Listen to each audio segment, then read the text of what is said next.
everyone, and welcome to today's presentation titled Balanced HEK293 Viral Feed, Accelerating AAV and LV Production for Gene and Cell Therapy. This webinar is a part of the 7th annual event in the Bioprocessing Virtual Event Series. I am Melanie Chan of Lab Roots, and I'll be your moderator for today's event. Today's educational web seminar is presented by Lab Roots and sponsored by FUJIFILM. For more information about FUJIFILM, go to www.irvinesci.com. Before we begin, I would like to remind everyone that this event is interactive. We encourage you to first participate by communicating with other attendees using our live chat feature during the presentation. You can find the live chat located at the left of your screen. If you have trouble seeing or hearing the presentation, click on the Help Desk button located at the top of your screen within the navigation bar or from the lobby within the event. Now, let's get started. I now present today's speaker, Shan Gao, Senior Scientist 2, R&D Bioproduction at FUJIFILM Irvine Scientific. For a complete biography on our speaker, please visit the Presenter tab from the menu on the left of your screen. Shan, you may now begin your presentation. Thank you everyone for joining us today to learn about balanced HEK293 viral feed in accelerating AAV and LV production for gene and cell therapy. For those of you who are not familiar with FUJIFILM Irvine Scientific, we're part of FUJIFILM Life Science Division, specialized in cell culture media development, aiming to empower all who bring medicines and treatments to life with unmatched quality and responsiveness. We're headquartered in Orange County, California, where our R&D and original manufacturing sites are located. In the last few years, we have expanded our manufacturing and operations to East Coast US, Europe, and Asia to meet the market needs and offer our products and services to the global customers more efficiently. As to the industry we're serving for, viral vector production, there are three main categories depending on the clinical applications, including cell therapy with lentivirus as the most used vector, gene therapy with AAV and herpes simplex virus among a few FDA-approved gene therapy products, and last but not the least, live or attenuated viruses used in vaccine production. The common goals for the viral vector manufacturers and their suppliers are to reduce production cost, improve yield, and improve viral vector quality. The study I'll be presenting today will focus on gene and cell therapy applications, specifically for AAV and LV or lentivirus production. I like to use this transient transfection process as an example to further inspect the AAV manufacturing workflow because it is the most used platform so far in viral vector production. Different strategies have been applied or developed to optimize each step of the process, including cell line development, plasmid vector design, transfection reagent, growth media, downstream purification, formulation, etc. In the meantime, we also understand that once a process is developed and locked, it is risky and costly to introduce any major modifications, including aforementioned strategies. Therefore, our solution is to introduce a feed media that could be compatible with various viral vector production platforms in a fed batch format.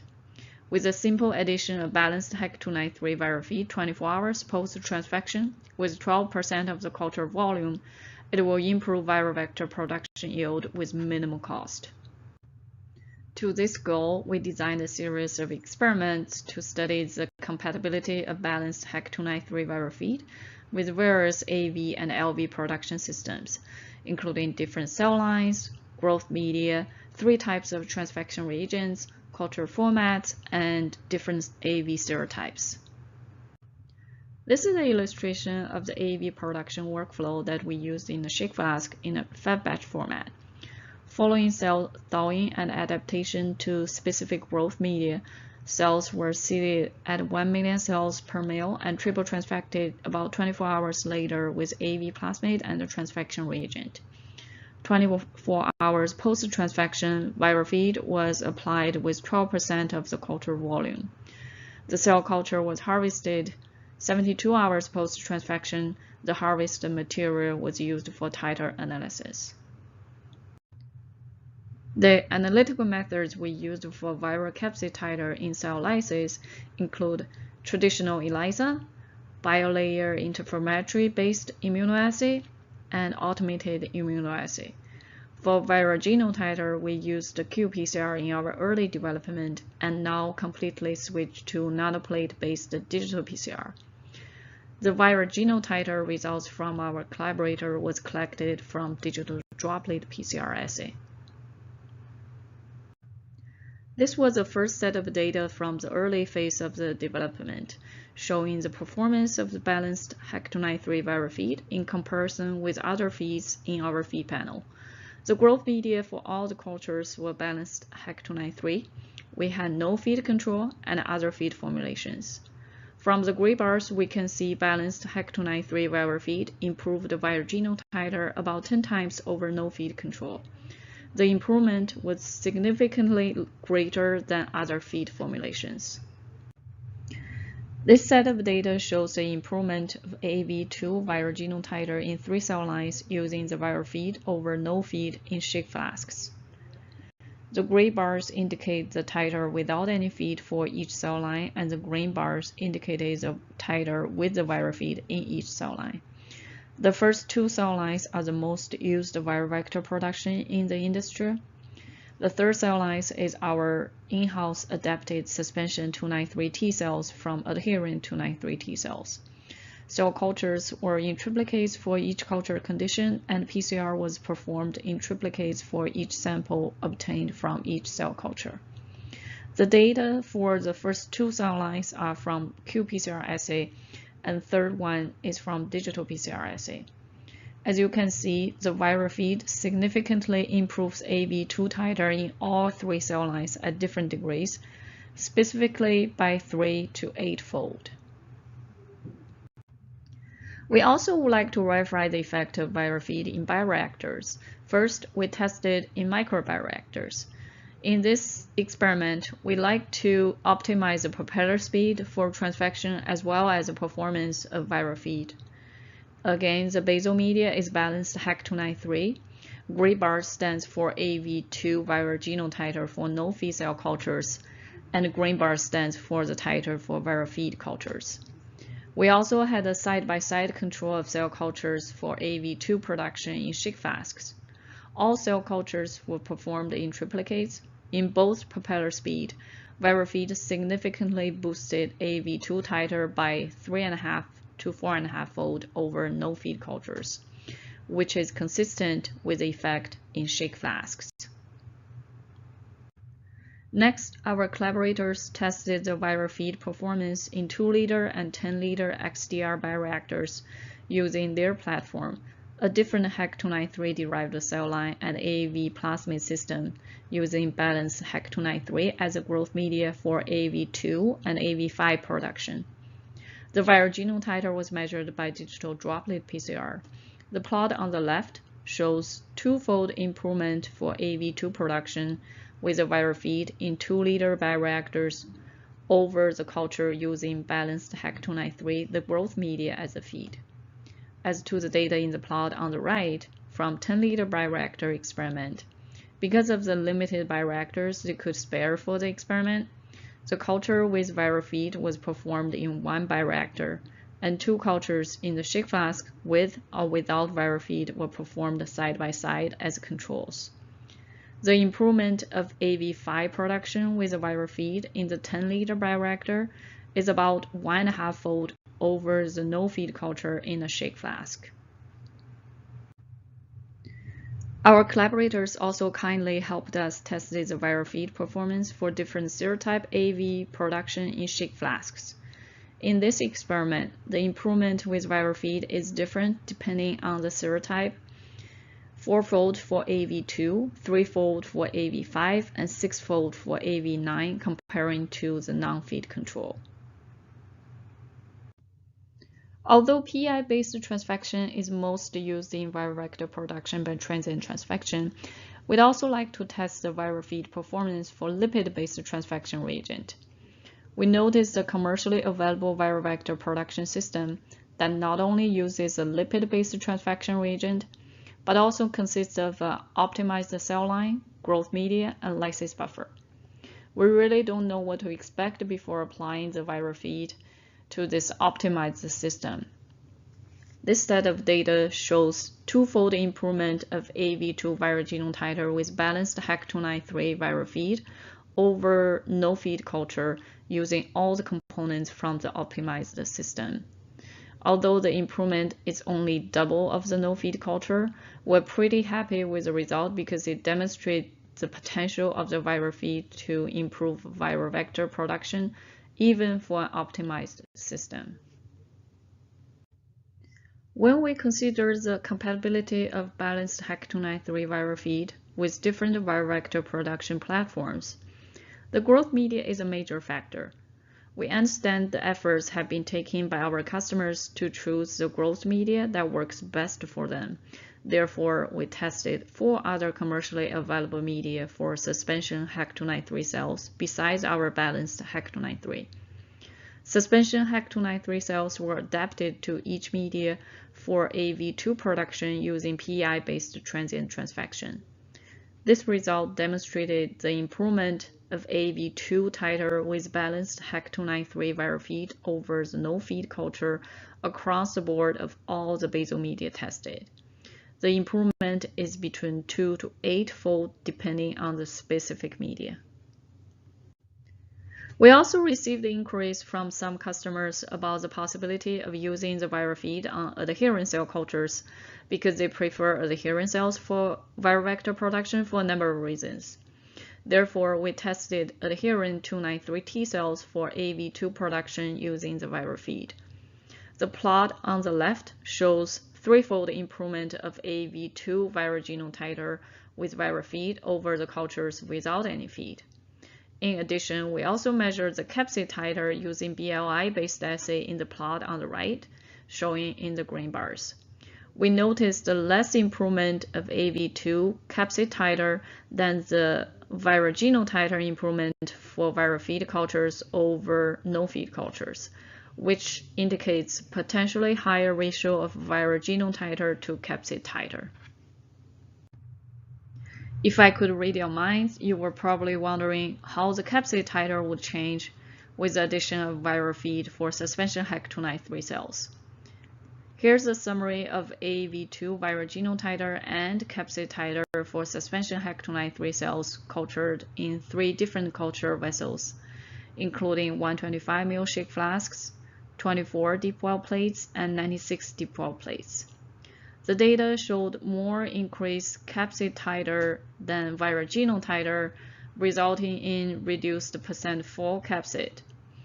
The titer data was collected 72 hours post-transfection as the standard protocol, but we were wondering whether the addition of viral feed would change the AAV production kinetics throughout the production process after transfection.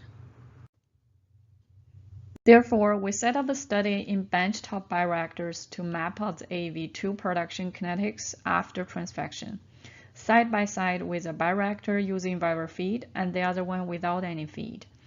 We also set up the similar cultures in 125 ml shake flasks. The shake flask runs were in duplicates and bioreactor runs were 1 for each condition. As we noticed, the overall higher AAV production in bioreactors over shake flasks in both conditions. We also noticed VG titer reached plateau about 48 hours post-transfection with minimal increase afterwards, or even decrease for the viral feed cultures in the bioreactors. However, the capsid titer showed quite different trend with continuous increase up to 72 hours post-transfection, especially for viral feed cultures in both bioreactors and shake flasks, as indicated by the solid lines. Therefore, the addition of viral feed changed the AAV2 production kinetics for both viral genome titer and capsid titer in this case. To achieve the optimal VG over CP, or percent full, 48 hours post-transfection is optimal harvest time rather than the 72 hours. As we have been using PEI as our standard transfection reagent, So the cell growth after transfection showed significant difference between the two transfection reagents, with VR transfected cells barely grow after transfection. As to the viability at harvest, VR transfected cells showed the lowest viability, around 75%, compared to PI transfected cells with over 85%. However, for the cell cultures transfected with VR and received viral feed, the viability at harvest increased significantly to about 90%. As to the viral genome titer and capsid titer, we saw as to the VG over CP, there's quite an interesting result. PI and VR transfected cells showed similar VG over CP. The addition of viral feed reduced VG over CP of AAV2 produced by cells transfected with PI, but increased VG over CP produced by cells transfected with VR. Therefore, the combination of transfection reagent Verisgene and enhancer Revit would result better overall AAV2 production in terms of VG titer and VG over CP in this case. Next, I'd like to switch gear and talk about the application of balanced HEK293 viral feed in lentiviral vector production. And the process is very similar to AAV production, except we're using 4 plasmid systems for lentiviral vector generation instead of 3 plasmid for AAV. And again, viral feed is also added 24 hours after transfection with 12% of the culture volume. And for harvesting, we use centrifugation to separate cell pellet and the supernatate, and we'll collect the supernatate for titer measurement. As to the lentiviral RNA titer measurement, after extracted the lentiviral RNA, we use the DNase digestion to remove any background plasmids before setting up the digital RT-PCR. The lentiviral RNA titer showed threefold improvement from cell cultures with balanced HEK293 viral feed compared to the cultures without any feed. We are happy with the result, but we'd also like to verify the functional titer of the lentiviral vector produced under both culture conditions. Therefore, we measure the infectivity titer based on the expression of GFP in adherent 293 T cells. Specifically, we seed the cells in 24 wild plates on day 1. The next day, we transduce the cells with serial dilutions of lentiviral vector samples. We also counted the cells using 3 vials of the cell culture for infectivity titer calculation later on. I just would like to note that we noticed some matrix effect from the harvested and non-purified samples on viral vector transduction efficiency. So we use the LentiX concentrator to replace the spent media from the harvested lentiviral samples with PBS. Although we didn't use it for the purpose of concentrating the viral particles, it provided us a quick and easy method for buffer exchange to eliminate the matrix effect on this functional assay. 72 hours later, we harvest the cells for flow cytometry analysis to quantify the population of GFP positive cells from each well of cell culture. The infectivity titer was calculated based on GFP positive cell population and cell number at the time of the viral vector transduction. The lentiviral infectivity titer also showed over threefold improvement from cell cultures fed with balanced HEK293 viral feed compared to the cultures without any feed, which is consistent with the viral RNA titer, indicating comparable infectivity but higher yield of lentiviral vectors using balanced HEK293 viral feed. With both viral RNA titer and infectivity titer, we are confident that this viral feed indeed boosts lentiviral production in HEK293 suspension cell cultures. In summary, we have demonstrated the performance of balanced HEK293 viral feed in improving AAV and LV production in a wide range of production platforms, including 5 HEK-derived cell lines, 5 basal media, 3 transfection reagents, 3 AAV serotypes in different culture flasks, plates, and bioreactors. For AAV production, the improvement is 2 to 8-fold over cultures without any feed. For LV production, the improvement is 3-fold for both viral genome titer and infectivity titer.